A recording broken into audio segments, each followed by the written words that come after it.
Today on CityCast Austin, y'all, there is a new professional sports team in town, and they have nothing to do with balls, or at least not the ones you might think. The Austin Gamblers are taking on the country's best Cowboys this weekend in the Professional Bull Riders Team Series. Their coach, Michael G-Man Gaffney, is here to fill me in on the details and explain why we should all be Gamblers fans. CityCast Austin is brought to you by our exclusive launch sponsor, Tecovas.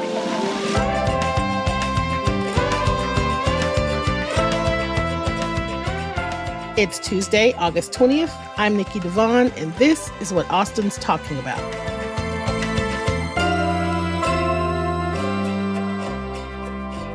Okay, we are here today with Michael G-Man, coach of the Austin Gamblers. Hello, Michael. Thank you for being here. Yes, good morning. Great to be with you, Nikki.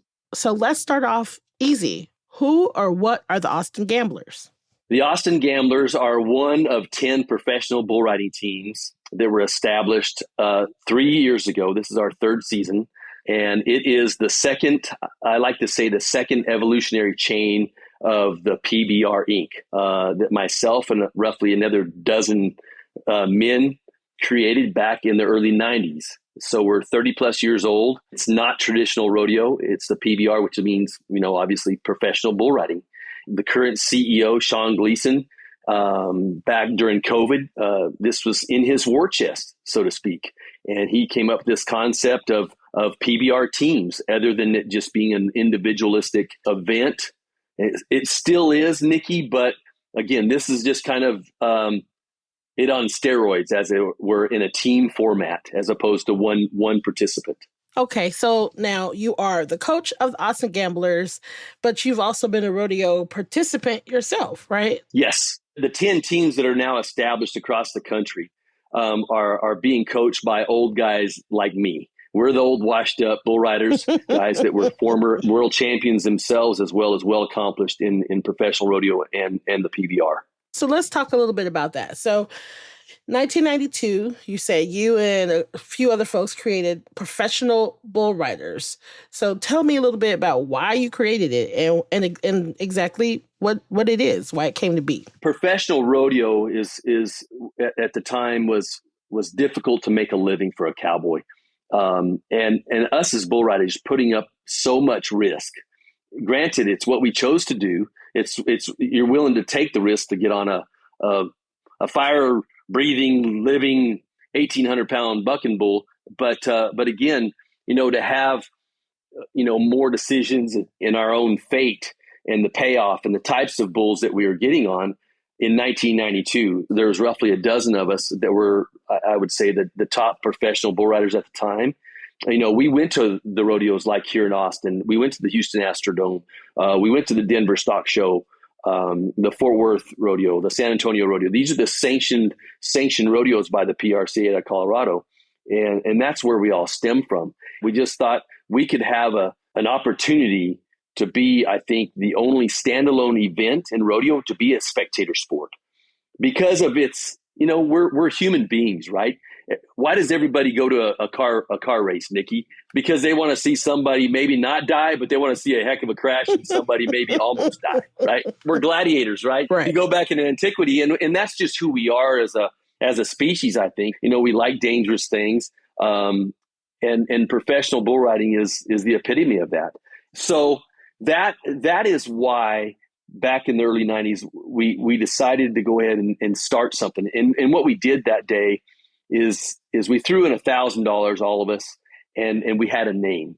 And so to put together the best professional bull riders and then collectively put them with the best professional bucking bulls in one arena for 3 hours, you won't find any better entertainment that's legitimate. Rodeo is several other events, timed events, roping, barrel racing, bareback riding, the saddle bronc riding.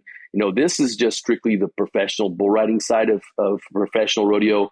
At its length is 8 seconds long, and that's if the cowboy stays on the bull. So it's fast, it's hard, it's brutal, and it's exciting, and it's raw and it's pure. So now you brought up the rodeo, which is something that we all hear a lot about in Texas. Sure. It's like it's part a of verb, a noun, a name, all of the things. Yeah. Aside from being kind of where it all started for you. Does the rodeo have any other meaning for you? When you ask me that question, is it takes me back to my mother. My mother and dad both were from Iowa. I am one of those kids who had no traditional rodeo or ranching background. My dad was a fighter pilot, drafted in the Korean War, went to Vietnam in the F-4 Phantom, did 2 tours, was a career military man. And my mother was a horse enthusiast who grew up in a little tiny in Midwestern Iowa in the snow. And she always was enamored by horses. And so jumping ahead, when I was 2 years old on the base, the Air Force base, I was given my first Shetland pony. Oh, wow. We were stationed in New Mexico. And after Vietnam, I started in 4-H and FFA, raising livestock as something to do as a child and learn responsibility and these types of things out on our little patch of acreage there between Alamogordo and Tularosa, New Mexico. And one thing led to another. I got a college scholarship to West Texas to ride bulls. It paid for all my college. And at that time, the NCAA recognized us as, I think, the only sport at the time that paid prize money. And so for a 17, 18-year-old kid going off to college, to win $800 to $1,000 a weekend and have a stipend to go and ride for your college was, right, was a gift.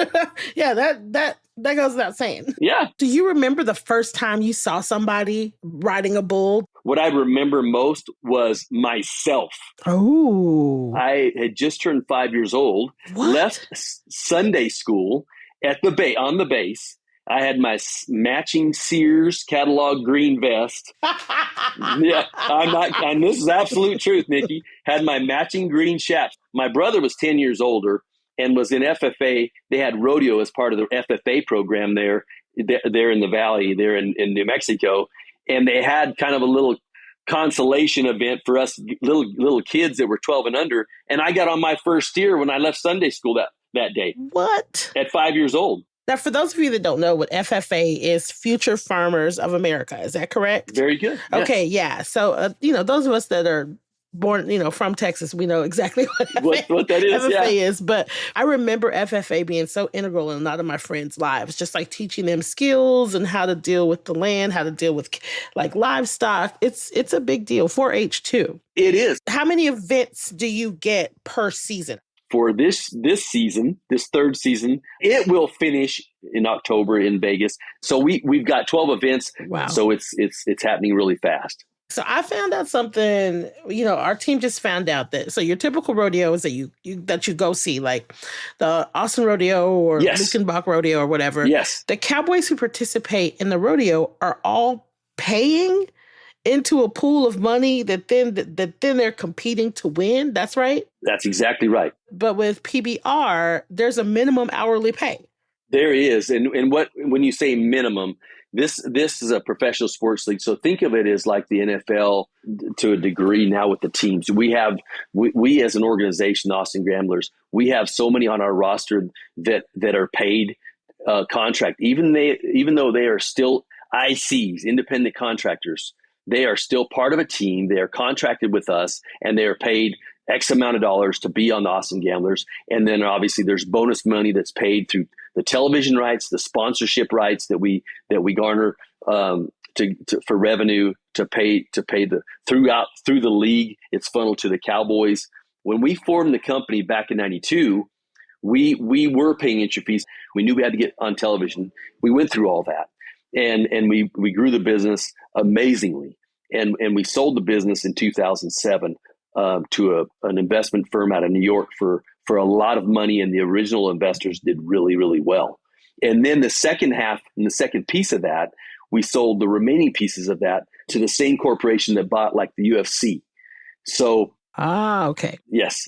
So they own the PBR, right, under their umbrella, that being Endeavor. So how many people are on the Austin Gambler team? So roughly every team has the rights to have a 12-man roster. The games we have, Nikki, we have a 5-on-5 game. They'll have their best 5. We'll have our best 5, and we'll go head to head. One guy will ride his bull. then our guy, back and forth until all 10 bulls are bucked. And whoever wins the game on aggregate score takes that game. And then there'll be 4 more games after that. So we have roughly 5 games a night. Like, what is the prize? Is the prize like you're on your way to become a national champion? That's the prize. But there is no like, you have to do this to win money because you're already getting paid, right? A fair wage, correct? Yes, but there's extra pay for qualified rides, for a game win, and there's and that type of thing. So the guys make extra money for the quality of their performance. So what is the biggest challenges of being a professional bull rider? I feel like other than the obvious, it's very dangerous because it sounds very dangerous, but maybe that is the biggest challenge. What's the biggest challenge of being professional? It's the injuries because of what you're dealing with. And I know that's an obvious go-to answer, but it truly is. I mean, I can sit here and tell you about all my injuries and surgeries and all the things that have happened to me. My traveling partner who I lost in 94 from Dripping Springs was stepped on. I mean, it's a really, really brutal, dangerous game because these animals are so big and so strong and powerful because of the genetics that have now become big business. The last bull that I got on back in 2004, he was a 3-time Bucking Bull of the Year. They turned down $1 million for this bull twice. So that gives you an idea. And that was 20 years ago. And it's all through heredity, right? The GNA, and you have the great mama Bucking Bull and you have the great daddy Bucking Bull, and you put the two of them together and you get the Michael Jordan of the Bucking Bulls, hopefully. Right. And so it's think of it as like your professional horse racing. It's become big business.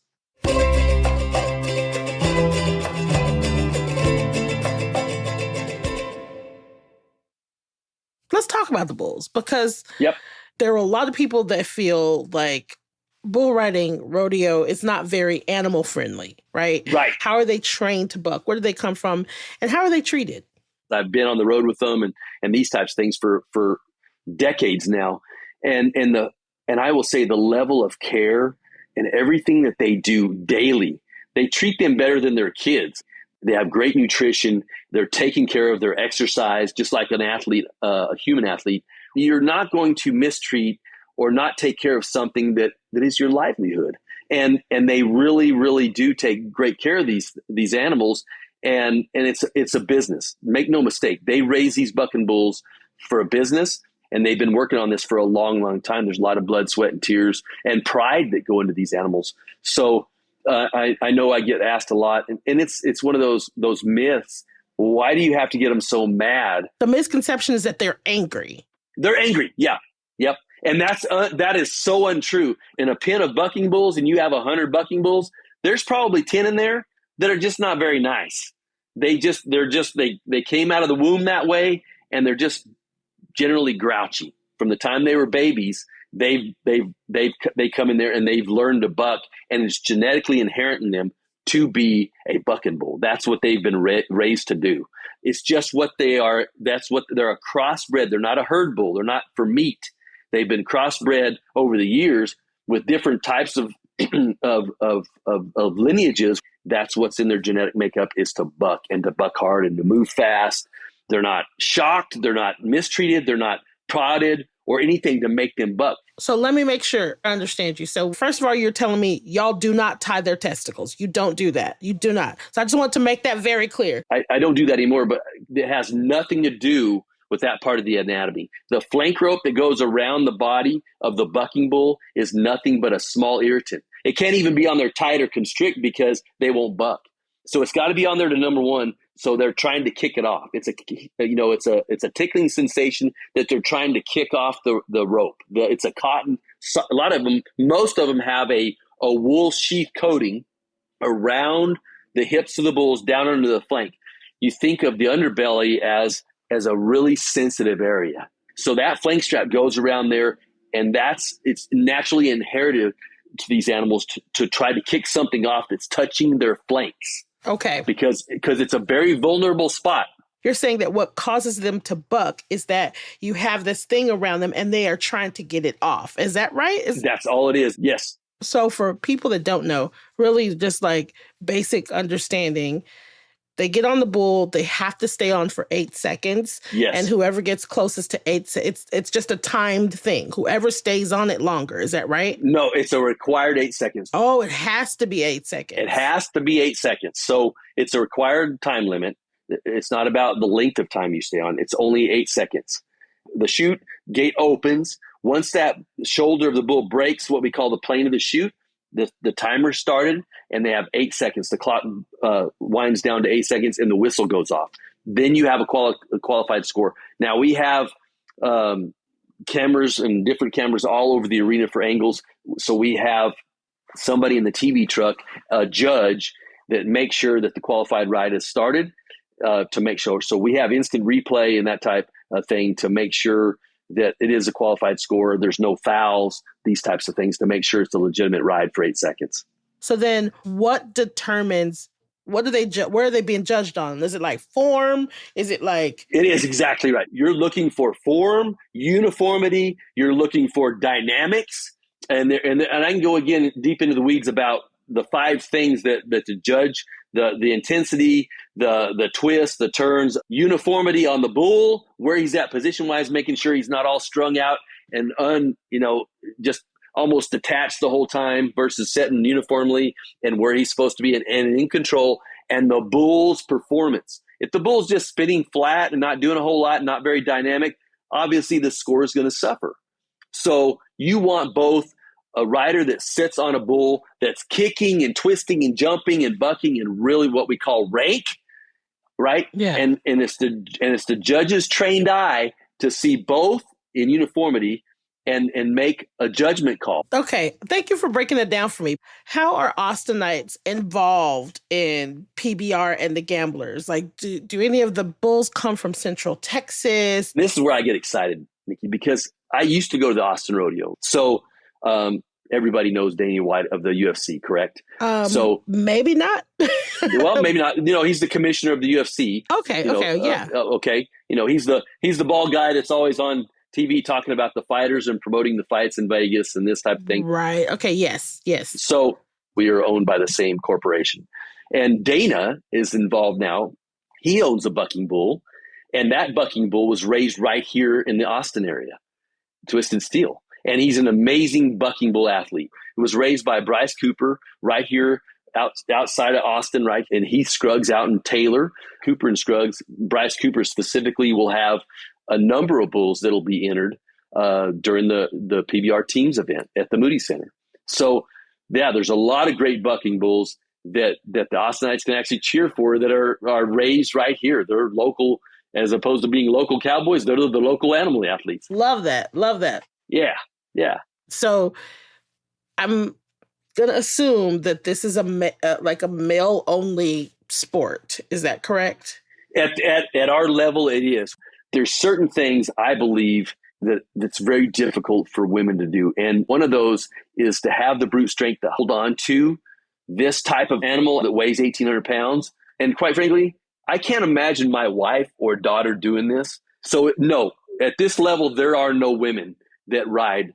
Okay, so tell me what it takes physically to be a bull rider, right? It's just like what does that look like? Do you have to weigh a certain amount? Do you have to lift weights? How strong do you have? Like, what does it take physically to be a bull rider? If I was to make or tell you the perfect size and stature for a bull rider, I'd say what our team captain is, and the first guy we drafted 3 years ago. He's a 2-time PBR world champion and a former amazing soccer player from Brazil. He's Brazilian. He lives in Decatur, Texas. His name is Jose Vitor Leme. He's 5'6", 130 pounds. He looks like a gymnast.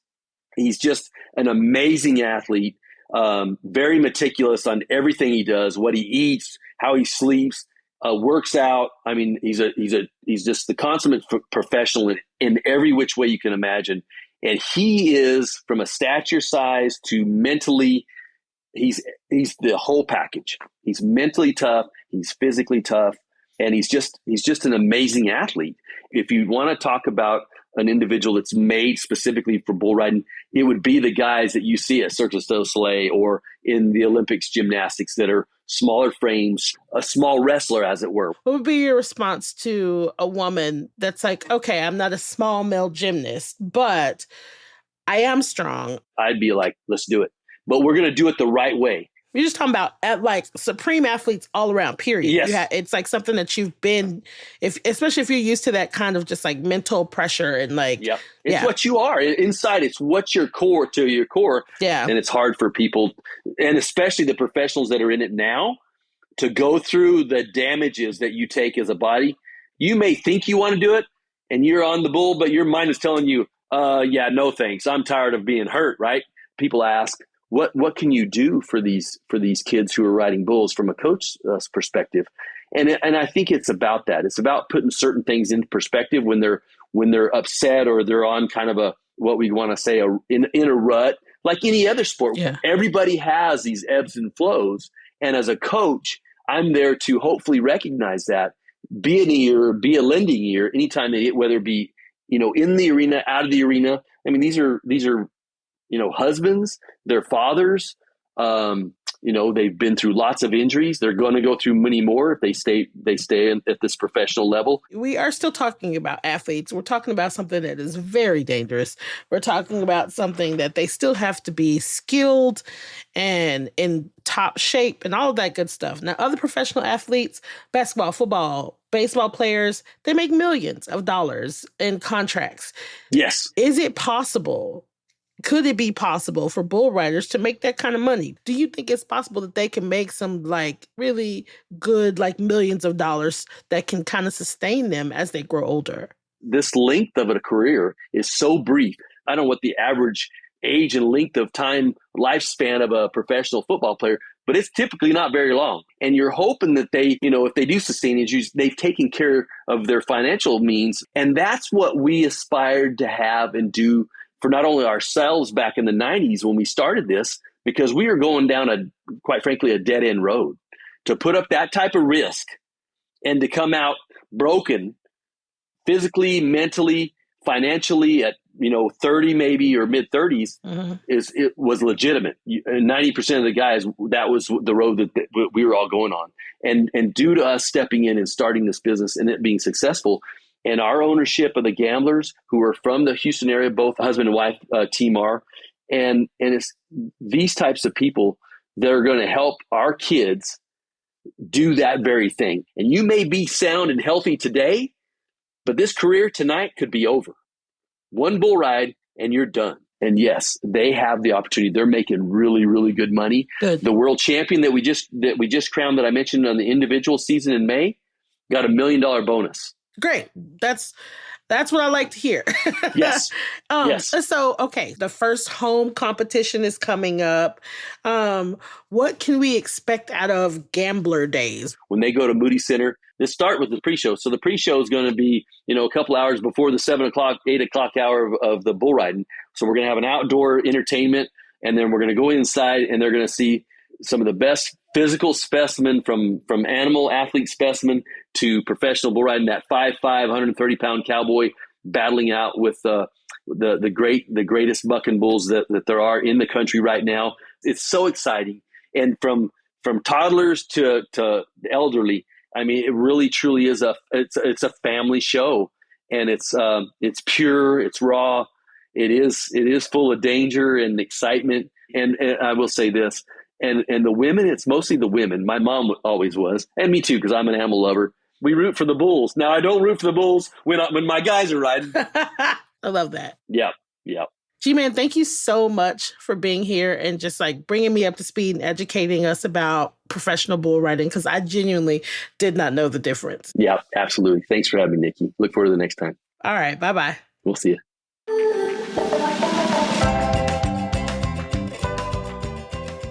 That's all for today here on CityCast Austin. You can find links to the Austin Gamblers info in our show notes. If you enjoyed the show, why not tell a friend, rate the show, leave us a review, and subscribe to our Hey Austin newsletter. We'll be back tomorrow morning with more news from around the city. Bye, y'all.